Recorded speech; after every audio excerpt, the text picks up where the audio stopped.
Hello friends, চলে এসেছে আবার একটা রেসিপি নিয়ে। এটা চিকেন শিক কাবাবও বলতে পারেন, আমি গ্রেভি কাবাবও বলি।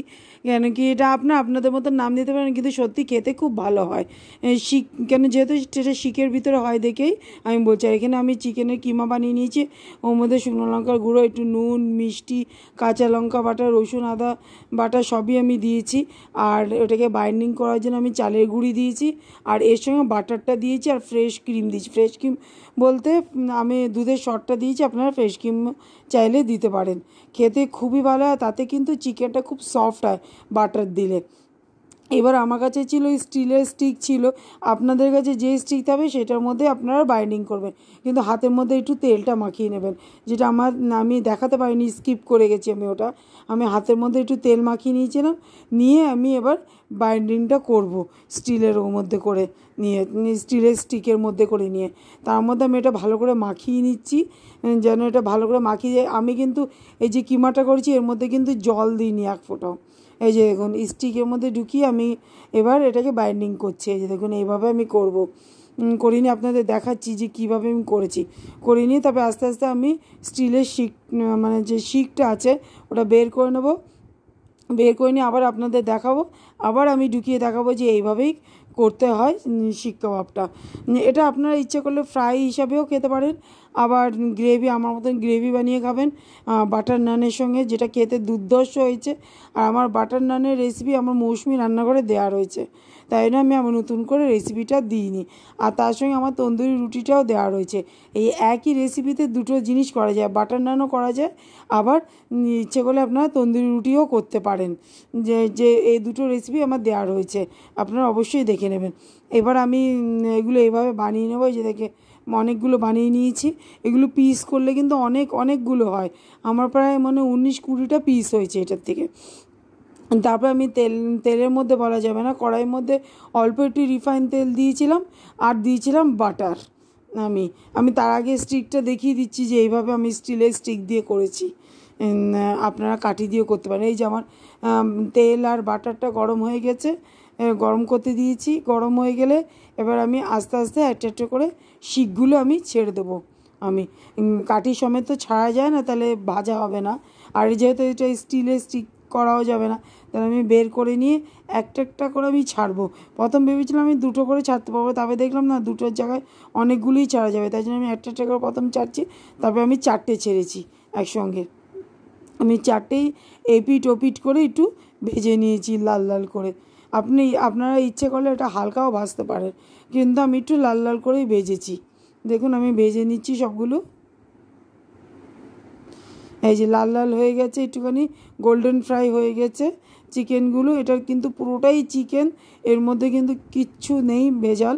এর মধ্যে সবিন টবিন আজকে আমি কিচ্ছু দিইনি, জাস্ট পুরোটাই আমি চিকেন দিয়ে করেছি। আর সত্যি তাই মানে অপূর্ব খেতে হয়েছে এটা। এই যে সব ভাজা হয়ে গেছে, এইভাবে আমি সবগুলো ভেজে, তারপরে আমি তেরচাভাবে চাকু দিয়ে আমি কেটে নেবো সবগুলো। এই যে দেখুন, এভাবে আমি তেরচা করে কেটে নিচ্ছিলাম। ভিতরটা দেখুন কাঁচা নেই, একদম সুন্দর ভাজা হয়েছে, যেটা আপনাদের আমি দেখাচ্ছি ও পর্যন্ত।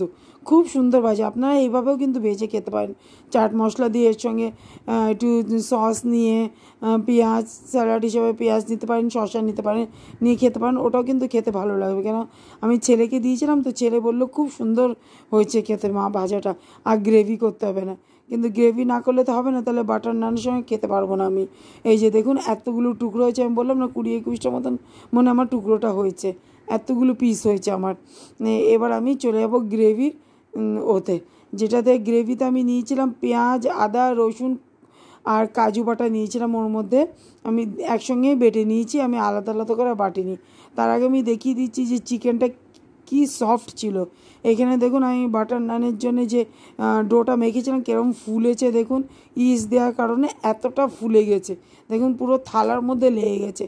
আর সত্যি তাই, বাটার নানগুলো এত সফট হয়েছিল যে মুখে দিলেই মিশে যাচ্ছে একদম। এইখানে আবার আমার বাটারটা গরম হয়ে যাচ্ছে। এই যে দেখুন আমি ওটাতে ভেজেছি দেখে এরকম লালচে লালচে কালার হয়েছিল। আমি ওই চিকেনগুলো যেহেতু ভেজেছি আমি, এগুলো আপনারা কেউ ভাববেন না যে সর্ষের তেল দিয়ে করছি, কারণ সর্ষের তেল না, এখানে বাটার আর রিফাইন তেলটা রয়েছে এটা। এবার আমি মশলাটা দিয়ে দেবো। যে পেস্টটা আমি বলেছিলাম বানিয়ে রেখেছি, তার মধ্যে শুকনো লঙ্কার গুঁড়োও দিয়েছি, জিরে বাটাও দিয়েছি, আর আমি তার মধ্যে আমি দিয়েছি নুন, মিষ্টি, হলুদ আমি কিন্তু দিইনি, নুন মিষ্টি দিয়েছি, হলুদ আমি এক ফোঁটাও দিইনি এর মধ্যে, কেন হলুদ দিলে এসব জিনিস দেখতে ভালো লাগে না, তাই আমি হলুদ ছাড়াই করেছি এটা। আর আপনারা এইভাবে কিন্তু বাড়িতে ট্রাই করে দেখবেন, সত্যিই বলছি খুবই খুবই খুবই ভালো হয় খেতে। এই যে এবার তেলটা গরম হয়ে গেল, গরম হয়ে যাচ্ছে, এবার আস্তে আস্তে আমি মশলাটা দিয়ে দেবো। এই যে মশলাটা দিয়ে আমি নাড়াচাড়া করে নিচ্ছি, একটু ভাজা করে নেব। যখন অবধি মশলার থেকে তেল বেরোচ্ছে না, আমি তখন অবধি মশলাটা ভেজে যাব।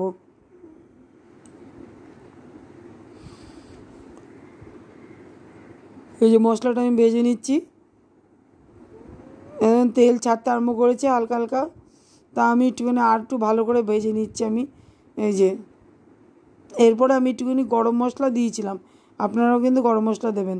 তার মধ্যে আমি টক দইটা ফাটিয়ে এই টক দইটা দিয়ে দিলাম, টক দই না দিলে তো জমবে না, টক দই দেবো। আর নামানোর আগে আমি ফ্রেশ ক্রিম দেবো, মানে ক্রিম তো না বলেছিলাম আপনাদের যেভাবে দুধের স্বর, তো আমি টক দইয়ের মধ্যে দুধের স্বরটা দিয়ে দিয়েছি।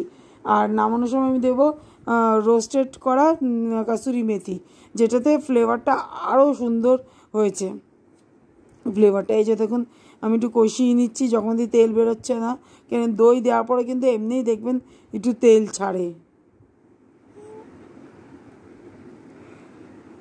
এই যে দেখুন আমি কষিয়ে নিলাম, কষিয়ে নিয়ে এবার আমি চিকেনের পিসগুলো দিয়ে আর একটু কষিয়ে নিচ্ছি, ভালো করে কষিয়ে নিচ্ছি, যাতে চিকেনের পিসের ভিতরে যেন সব মশলাটা ঢুকে যায় এইভাবে। এবার কষানোর পরে আমি একদম অল্প জল দেবো, একদম, কেন কি দূরের থেকে আপনাদের দেখাচ্ছি কালারটা কি সুন্দর এসছে, এই চিকেন এই শিক মালাই টিক্কাতে খুব সুন্দর এসছে আমার এটা। আমি বলছি না নামটা মনে থাকছে না, আমি আমার মতন একটা নাম দিয়েছি, আপনারা আপনাদের মতন একটা নাম দেবেন এটা, কিন্তু খেতে সত্যিই ভালো হয়েছে। আপনারা কিন্তু অবশ্যই বাড়িতে ট্রাই করবেন যেভাবে আমি রেসিপিটা বলেছি। তার সঙ্গে কিন্তু আমি দেখাবো, দাদা কিন্তু খেয়েও বলবে যে কেমন হয়েছে, রিভিউটাও কিন্তু দাদা দেবে। এরপরে এই যে জল দিয়ে দিয়েছি, জল দেওয়ার পরে এবার আস্তে আস্তে মাখো মাখো হলে তারপরে আমি রোস্টেড কাসুরি মেথিটা দিয়ে দেবো। এই যে দেখুন মাখা মাখা হয়ে গেছে ঝোলটা, ঝোলটা একদম শুকিয়ে গেছে, একদম মাখো মাখো হয়ে গেছে। এবার রোস্টেড কাসুরি মেথিটা আমি দিয়ে দিচ্ছি, যে কারণে আরও সুন্দর ফ্লেভারটা হয়েছে, আর কি সুন্দর গন্ধ বেরোচ্ছিলো রান্নাঘরে, পুরো রান্নাঘর না গোটা বাড়িতেই মোমো করছিল গন্ধতে। এত ভালো খাবার দাবার পেলে তো সত্যি তাই দিনটাই ভালো লাগে একদম। এবার আমি কালারটা আপনাদের কাছে এনে দূরে এনে দেখিয়ে দিচ্ছি যে এত সুন্দর লাগছিল কালারটা। দেখুন কালারটা দেখুন কি দারুণ এসছে, পুরো মনে হচ্ছে দোকানের মতন। আপনারা কিন্তু এইভাবে ট্রাই করে খাবেন, দারুণ লাগবে। বাড়িতে এইভাবে ট্রাই করবেন যেভাবে আমি রেসিপিটা দিয়েছি আপনাদেরকে, দেখুন খেয়ে, আর আমাকে অবশ্যই কমেন্টস করে জানাবেন কেমন লাগলো আমার এটা শিক মালাই কাবাব, কেমন লাগলো। একদম আমি গ্রেভি হিসাবে করেছি, এটা ভেজেও খাওয়া যায়। এরপরে আমি আপনাদের খাইয়েও দেখাবো ভিডিওটা যে কেমন হয়েছে, টেস্টফুলটা কেমন টেস্ট হয়েছে সেটা আমি অবশ্যই আপনাদের কমেন্টস করে বলবো। এই যে দেখুন কালারটা শুধু দেখুন, আপনারা চিকেনগুলো দেখুন আর কালারটা দেখুন।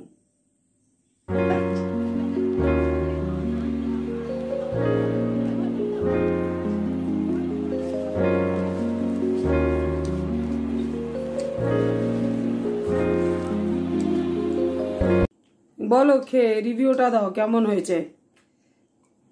ও বিউটিফুল, মার্ভেলাস, লাজবাব, দারুণ হয়েছে, দারুণ হয়েছে। সুতরাং আপনাদের স্বাদ আমি বোঝাতে পারছি না, সুতরাং আমার ভাষা দিয়ে আপনাদের স্বাদ বোঝানোর চেষ্টা করছি। বিভৎস হয়েছে, মারাত্মক। যদি ভিডিওটা ভালো লেগে থাকে না অবশ্যই কিন্তু লাইক কমেন্ট শেয়ার করবেন।